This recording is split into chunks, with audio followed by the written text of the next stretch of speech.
gotta see this. Yeah, yeah. Hey, I remember syrup sandwiches and crime allowances. Finesse a nigga with some counterfeits. Welcome to the House of Logic. Hi guys, welcome to the House of Logic. I am Logic Master 1 Luis, and today for the first lesson we have conditional propositions. So first, its definition. Conditional propositions show cause and effect relationships between propositions. So here we have an example. Given two propositions, proposition P, which is Mark is handsome, and proposition Q, Luis is handsome. Now one form of conditional proposition is P implying Q. So we have if Mark is handsome, then Luis is handsome. Now if you take a look at that example, you will see that there are what we call logical connectors. One example of this is if and then. Now moving on, we have three main types of conditional propositions. First, we have the converse, which is Q implying P this time. So it's the converse of P implying Q. Next, we have contrapositive, not Q implying not P. And finally, we have inverse, not P implying not Q. So if we were to use this example, applying the converse form of conditional propositions, we would have if Luis is handsome, then Mark is handsome. So we would have to reverse this too. Then the contrapositive form of this example would be if Luis is not handsome, since it is not Q, then Mark is not handsome. Since these signs in logic show that it is the inverse of that proposition. So adding it, making it negative, adding the word not. And finally we have inverse, not P implying not Q. So if Mark is not handsome, then Luis is not handsome. So there you go. Hello, this is Logic Master number 2, Alka. So I'll be here to discuss categorical syllogism. It is a kind of a mediate deductive argument which is composed of three standard form categorical propositions that uses only three distinct terms, which is the major term, minor term, and middle term. So there are different orders for figure 1, 2, 3, and 4. And here are the orders. For figure 1, M is P, S is M, so therefore S is P. For figure 2, it is P is M, S is M, so therefore it is S is P. For figure 3, it is M is P, M is S, so therefore it is S is P. For figure 4, it is P is M is S, and therefore S is P. So an example for figure number 1 is all Mansay students are intelligent. So your M here is all Mansay students, and your P is intelligent. And so for S is M, all grade 11 Curie are Mansay students. So your S here is all grade 11 Curie. And you already know that your M is Mansay students. So S is P, which means that therefore all grade 11 Curie are intelligent. So for figure 2, we already know that the order is P is M, S is M, so therefore S is P. So for its valid patterns, there are 4 valid patterns, so which are AEE, AOO, EAE, and EIO. So for the valid pattern AEE, it would be all intelligent students are Mansay students, and all grade 11 Curie are not Mansay students. So therefore, all grade 11 Curie are not intelligent students. And for the valid pattern AOO, it would be all intelligent students are Mansay students. And then some grade 11 Curie are not Mansay students. So therefore, some grade 11 Curie are not intelligent students. So for the valid pattern EAE, it would be all intelligent students are not Mansay students. And all grade 11 Curie are Mansay students.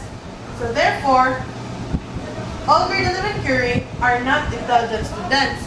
And for the valid pattern EIO, it would be all intelligent students are not Mansay students. And some grade 11 Curie are Mansay students. So therefore, some grade 11 Curie are not intelligent students. Hey guys, I'm Logic Master 3. So today I'll be showing you the figure 3, which is a continuation of what Elka discussed a while ago. So we all know that figure 3 is MSP, MSS, therefore S is P. So for this figure, we have 6 valid patterns. So the AAI, AII, EAO, EIO, IAI, and OAO. So for the first pattern, AAI, so with the first premise, with A, universal affirmative, therefore all man-sized students are intelligent. Second, with A also, all man-sized students are grade 11 query.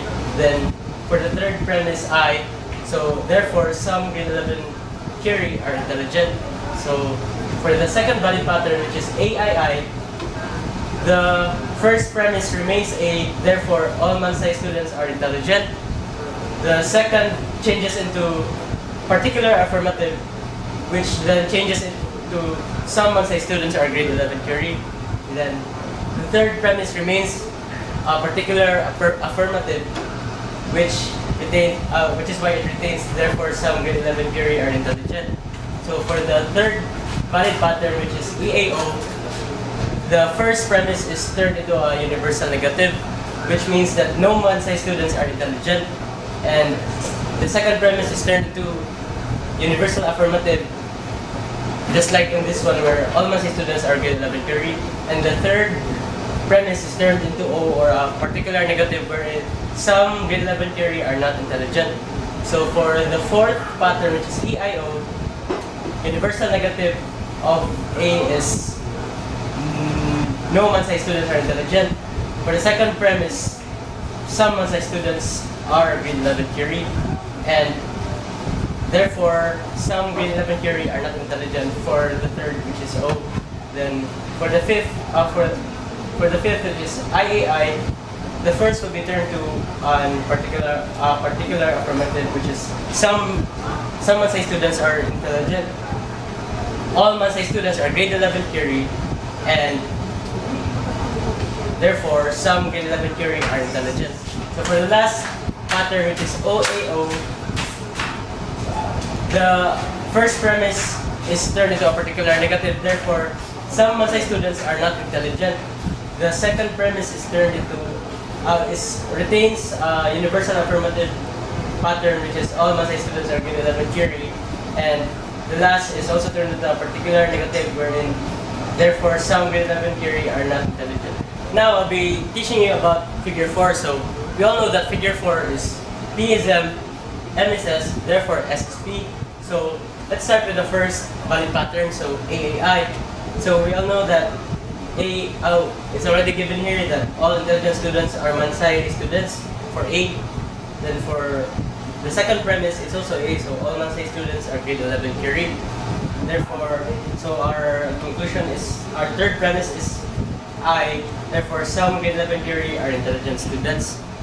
So for the second valid pattern, which is AEE, the first premise retains the all intelligent students are man-sized students, while the second premise is changed to no man-sized students are grade 11 query. And the third premise is also changed to E, which is why it will be turned to therefore no grade 11 query are intelligent students. So for the third valid pattern, which is EAO, the first premise is turned into E, which will make it into no intelligent students are man-sized students. For the second premise, all man-sized students are grade 11 query, and for the third, it will be turned into therefore some grade 11 query are not intelligent students. For the fourth, which is EIO, E for the first premise, therefore no intelligent students are man-sized students. For the second, some man-sized students are grade 11 query, and for the third, therefore some grade 11 query are not intelligent students. For the fifth and final, which is IAI, the first premise is turned into some intelligent students are man-sized students. The second retains the A form, which is all man-sized students are grade 11 query, and the final premise is turned into I, which retains its first form. Therefore, some grade 11 query are intelligent students.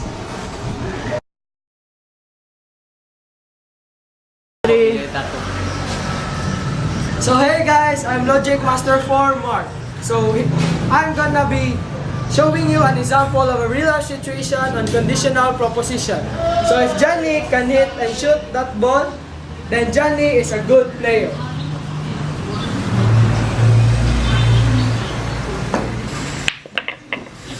Hi guys, I'm Logic Master 5, Jam. So I'm going to show you a real life situation of a categorical syllogism. So here's the fact. The foul is not good at aiming. A good player is good at aiming. Therefore, the foul is not a good player.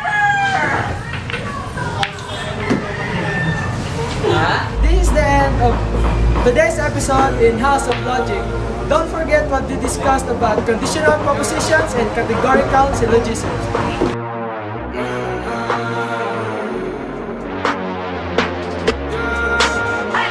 My mama called, see you on TV.